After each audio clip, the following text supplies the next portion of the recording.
Hola amigos, ¿qué tal? Stuart here from Spain Speaks. With the Spain News Update, we'll have a look at some of the main stories that have caught my attention in the press recently, and we'll also take a look at some comments that have been left on the channel. Before I begin, a big thanks to all of the people that have supported the channel in recent times, whether it's by buying me a coffee or the super thanks option on YouTube, longer term supporters on Patreon, and my new channel members here on YouTube. Thank you very much for that support. Links in the description below if you want to support the channel. Now, straight into the news, and elections dominating the headlines in the local press here in Spain today, elections in the Basque country, and as we can read, the PNV party has tied with Bildu at 27 seats in a historic election and will be able to continue governing with the help of the PSE. In a Basque election that was close until the final minute, the PNV and Bildu tied on 27 seats. The PNV won the elections in terms of votes but lost part of its historic hegemony in the Basque country and now depends on the Socialist Party, third in these elections with 12 deputies, which will hold the key to government and which has already denied a possible pact with Bildu. The PP party has risen to fourth place with 7 seats in a parliament that closes with 1 seat for Sumar, which enters the Basque parliament for the first time, and another for Vox, which maintains its sole representative.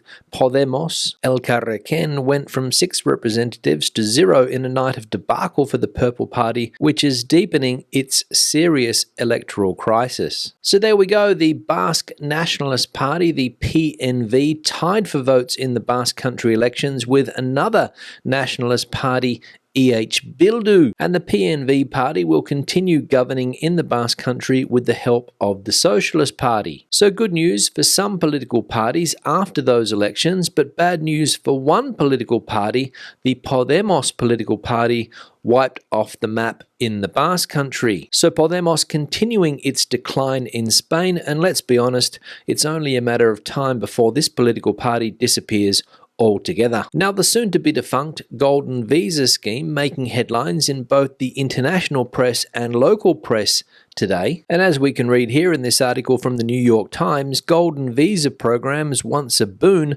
lose their luster. When Ana Jimena Barba, a young doctor, began working at a hospital in Madrid last year, she moved in with her parents half an hour outside the city until she could save enough to buy her own home. But when she started looking at houses in the same village, almost everything was priced at more than 500,000 euros. The amount, nearly 20 times more than the average annual salary in Spain, happens to correspond to the cost of the country's Golden Visa, a program that offers residency to wealthy foreigners who buy real estate there.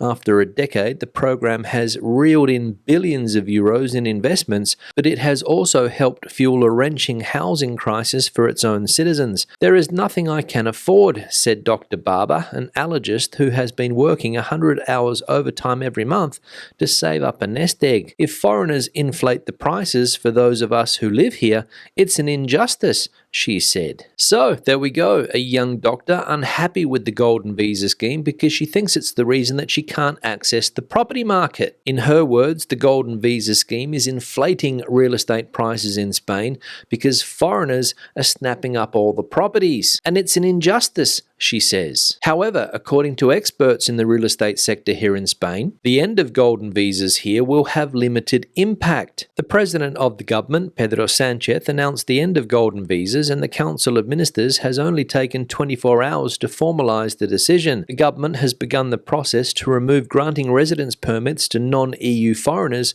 who invest over 500,000 euros in housing.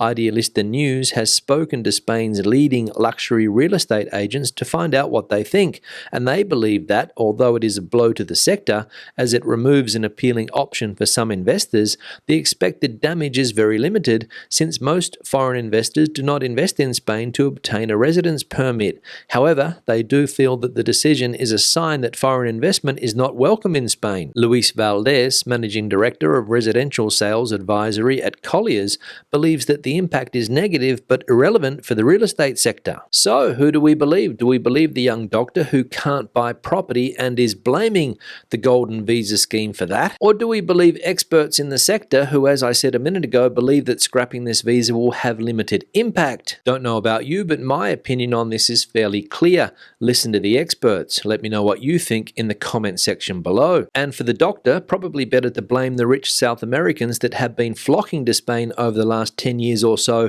and buying up a lot of property. Not necessarily on the golden visa scheme, because a lot of people from South America have Spanish citizenship. And the final piece of news we'll look at today related to Spain's tourism industry, which, as we know, is under the pump at the moment. Lots of people complaining about the current model of tourism here in Spain. And as we can see from this article, living with tourism in Benidorm, locals criticize binge tourism, but bar owners welcome it.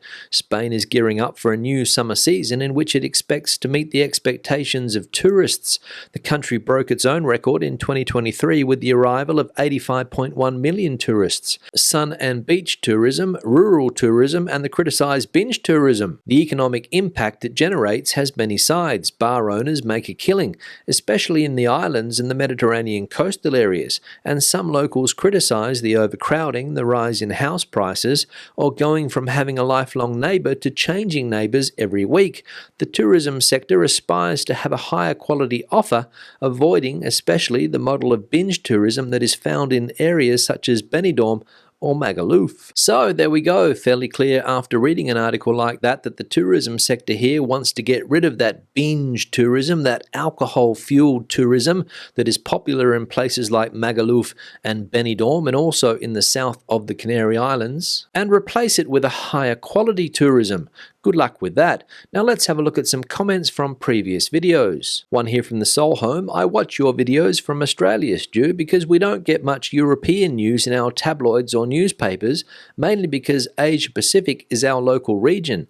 Our only source of daily Euro news in mainstream media is on SBS, and it's in the local language. Your videos are concise, entertaining, and informative. Please never stay in whatever lane that offended bloke suggests. You do us all a great service. Yeah, the Soul Home, thanks for the comment and thanks for those kind words, unlike the unkind words that I received the other day from somebody who told me to stay in my own lane and basically said that I have no idea what I'm talking about. He was upset because I often refer to the British press when I talk about news stories about Spain, and told me to look for news stories about Spain in the Australian press and stop using the British press. But as the Soul Home points out in that comment, you don't get much news about Europe in the Australian press, more focused on the Asia Pacific region, which is logical. So thank you, Soul Home, for that nice comment, and to the other commenter, the negative commenter, one here from Penrose. Isn't it a housing shortage that is the problem?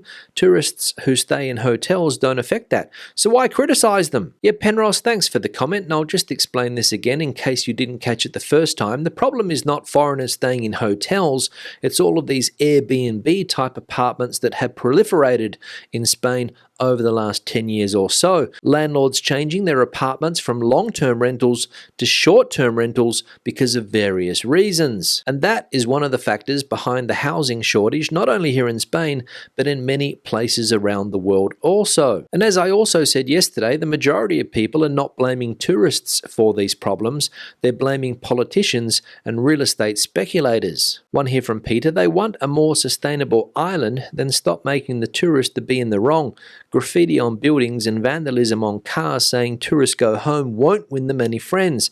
I saw them vandalizing hire cars last week. Be careful what you wish for, I would say to them. Yeah, Peter, thanks for the comment, but as I just said a minute ago, the majority of people down there in the Canary Islands that are unhappy with the current tourism model, and I'll say that again, the majority of people down there are not complaining about tourists, they're complaining about politicians and also speculators in the real estate market that is making life difficult for them. The protesters that are putting up that ugly graffiti and painting hire cars are only a very, very small minority, but unfortunately they are quite visible. And as we know, within any protest group there is always going to be a small radical minority, and that's what's happening. One here from user. Thank you for your ongoing visits to Spanish cities and towns so viewers can watch through your eyes camera.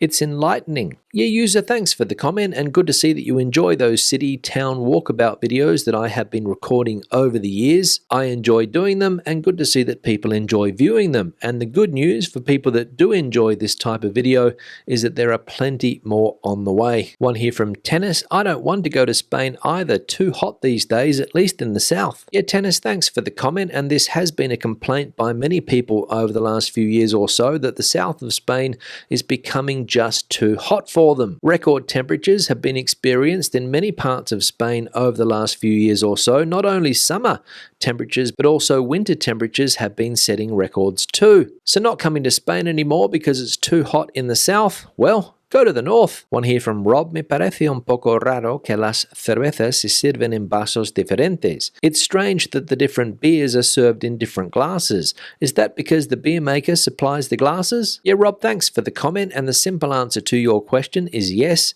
the beer makers supply the glasses, or at least they did at that bar that I visited in Jaén, where I had a nice cold beer. They had about 3 or 4 different beers on tap, and each beer came with its own special glass. This doesn't happen at every bar that you go to here in Spain, because the majority of places only have 1 or 2 types of beer on tap, maybe a non-alcohol beer and also a regular type of beer. But this place that I went to in Jaén had 3 or 4 beers on tap, which was a bonus for me. And the final one here from Leeds: I won't be put off going to Spain just because they have a few new rules in place. I will follow the rules and behave accordingly, like I always do. Yeah, Leeds, thanks for the comment, and good to see that you will not be put off coming to Spain just because there are a few new rules in place. And I also won't be put off traveling around Spain because of these new rules and regulations, because I, like Leeds, behave and follow the rules, which, let's be honest, is not a hard thing to do if you are a serious person. On that note, I'm going to wrap the video up. Questions and comments, please leave them in the section below. If you have anything to add to the conversation today, please, the comment section is the place for you. Give the video a thumbs up if you liked it, thumbs down if you didn't. I'll see you in the next one. Hasta luego.